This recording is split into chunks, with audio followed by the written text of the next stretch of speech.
Hello friends, இன்றைக்கி குட்டீஸுங்களுக்கு பிடிச்ச சத்தான ஒரு ஸ்வீட் தான் பண்ண போகிறேன். என்னென்னா பாசிப்பருப்பு உருண்டை தான் பண்ண போகிறேன். ரொம்ப ஹெல்த்தி. குட்டீஸ் வந்து பெரியவங்க வரைக்கும் விரும்பி சாப்பிடுவாங்க. அது என்னுடைய பேரன் வந்து ரொம்ப பிடிக்கும். லட்டு லட்டு லட்டுன்னு லட்டு வாங்கி கொடுத்தா லட்டு சாப்பிடல. அப்புறம் இதை செஞ்சு கொடுக்கும்போது விரும்பி சாப்பிட்டான். பாட்டி லட்டு வேணும் பாட்டி, நான் மறுபடியும் திருப்பியும் ஒரு வாட்டி செஞ்சு கொடுத்தேன். சரி, அதனால் செஞ்சு காட்டுறான். எல்லா பிள்ளைங்களுக்கும் இருப்பீங்க. லட்டுன்றது அந்த குழந்தைங்களுக்கு லட்டுன்னு சொல்லுதுங்க. இந்த சத்தான லட்டு நம்ம செஞ்சு கொடுக்கும்போது அந்த லட்டோட இதுதான் சாப்பிடுதுங்க. அதனால் இதுக்கு வந்து என்னென்ன தேவைன்னு பாருங்கள். பைத்தம்பருப்பு ஒரு கப்பு எடுத்துருக்கேன். நீங்கள் எந்த கப்பில் எடுக்கணும் அந்த அளவு அளந்துக்குங்க. உடச்சக்கல்ல அதே ஒரு கப்பு உடச்சக்கல்லையும், ஏன்னா உடச்சக்கல்லையும் செம ஸ்ட்ரென்த்து உங்களுக்கு.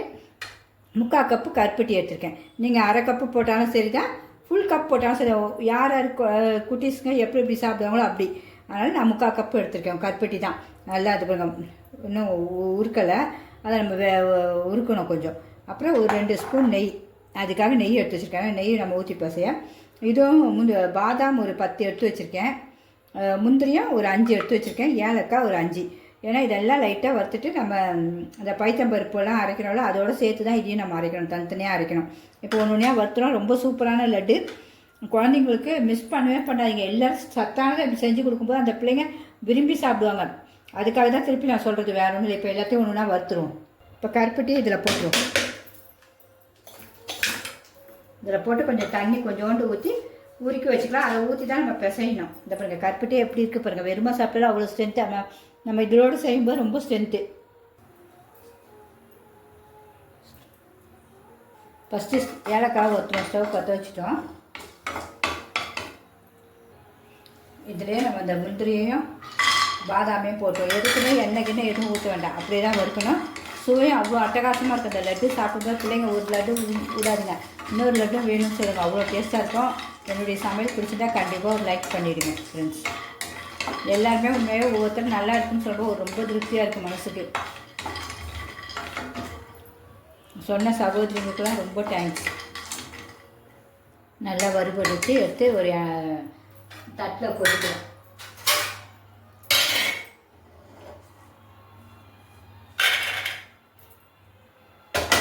இப்போ பைத்தம்பருப்பையும் நல்லா செவக்க வறுக்கணும்.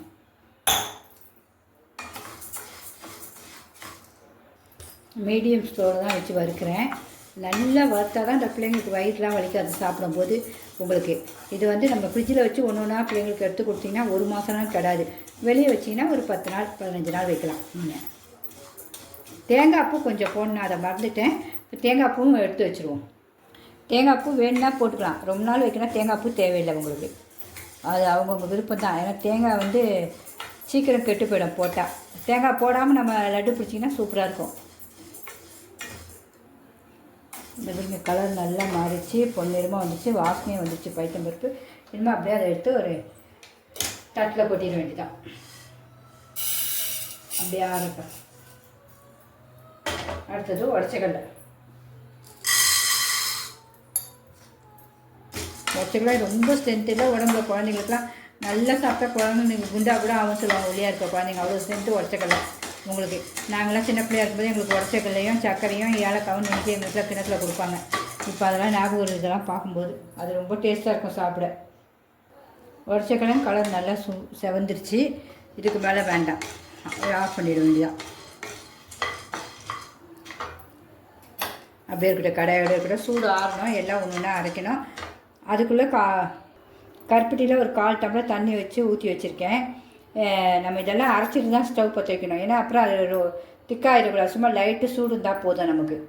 பாதாம் முந்திரி ஏலக்காய் எல்லாத்தையும் ஒரு ஓட்டு வச்சுட்டு அதுக்குள்ளே அங்கே வறுக்கிறதுக்குள்ளே எண்ணெய் பிசு வராத அளவு ஒரு ஓட்டு இதை இப்படி பிஸ்கட் தூள் மாதிரி வரும். அழகாக நல்லா செஞ்சு இப்படி அரைச்சி வச்சாச்சு உங்களுக்கு. நான் வந்து தேங்காய் இன்றைக்கி எடுக்கலை, ஏன்னா வச்சு சாப்பிட்றதுக்காக தேங்காய் வேணான்னு விட்டாச்சு. உங்களுக்கு வேணால் நல்லா வறுத்துக்கங்க தேங்காய். பாதாமும் முந்திரி ஏலக்காய் இதில் கொட்டிடுவோம். வறுத்து வச்சதை வறுத்து அரைச்சாச்சு. இப்போ அடுத்தது பாசிப்பருப்பும் ஆறிடுச்சு, அதையும் அரைச்சிடுவோம். எவ்வளோ கலர் சூப்பராக இருக்குது பாருங்கள்.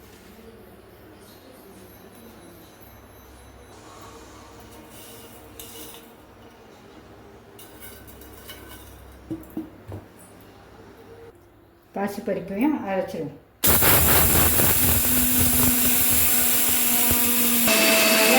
பவுடர் பவுடராக இருக்கணும்.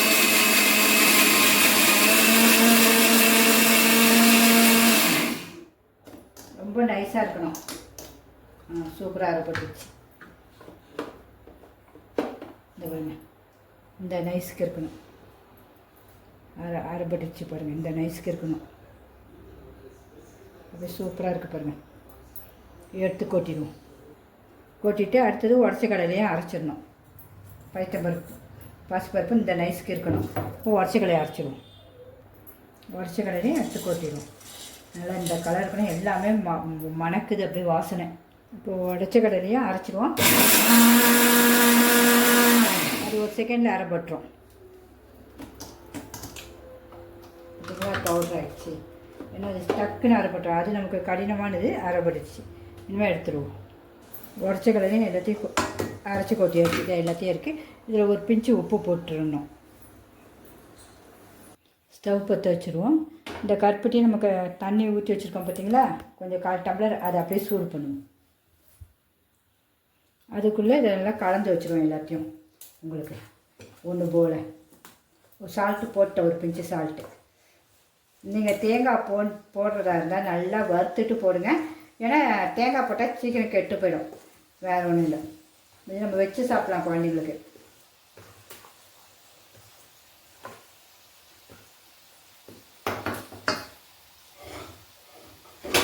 நான் வந்து இது வந்து வேணும்னா நீங்கள் செஞ்சுக்கிங்க.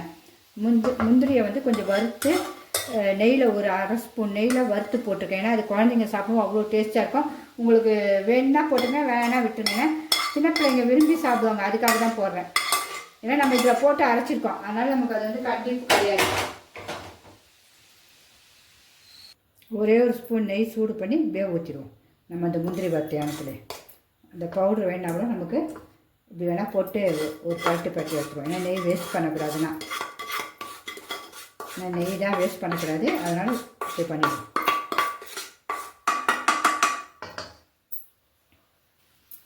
இந்த அளவு போதும். அப்படியே ஆஃப் பண்ணிட வேண்டியதான். நமக்கு பாகு பதெல்லாம் கிடையாது.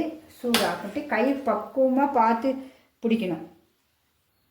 இப்போ இந்த பாகை லைட்டாக எடுத்து அப்படியே கொஞ்சமாக ஊற்றணும். இதில் வந்து இது எதுவுமே இல்லை, என்னென்னா மண்ணு கிண்ணு எதுவுமே இல்லை. அதனால் நான் அப்படியே ஊற்றுறேன். மண் இருந்துச்சுன்னா நீங்கள் அரிசி தான் ஊற்றணும் கண்டிப்பாக. ஏன்னா நம்ம அதை யூஸ் பண்ணும்போது உங்களுக்கு தெரியும், சூடாக இருக்கா. இப்போ கை வைக்க முடியாது. நமக்கு எவ்வளோ வேணுமோ கருப்பட்டி அவ்வளோ ஊற்றினா போதும். மீதி இருந்தால் கூட நம்ம வேறு எதாவது யூஸ் பண்ணிக்கலாம். காஃபிக்கு யூஸ் பண்ணிக்கலாம். நமக்கான கரெக்டான இது சேர்ந்துடும் உங்களுக்கு. ஏன்னா தண்ணி அளவு கம்மியாக வச்சுருக்கோம் பார்த்தீங்களா.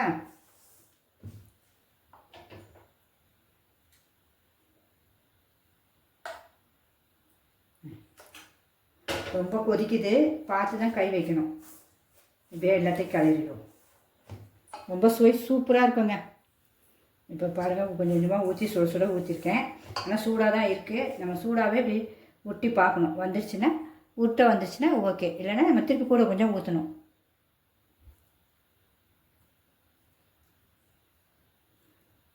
இப்படி நல்லா ரவுண்டாக பிடிச்சிடணும். சின்ன குட்டீஸுங்களுக்கு கொடுக்கும்போது பாருங்கள், இப்படி பிடிக்கும்போது உங்களுக்கு ரவுண்டு உடையக்கூடாது இருக்கா. இதே மாதிரி ஒரு பிளேட்டில் நம்ம எடுத்து வச்சுக்குவோம்.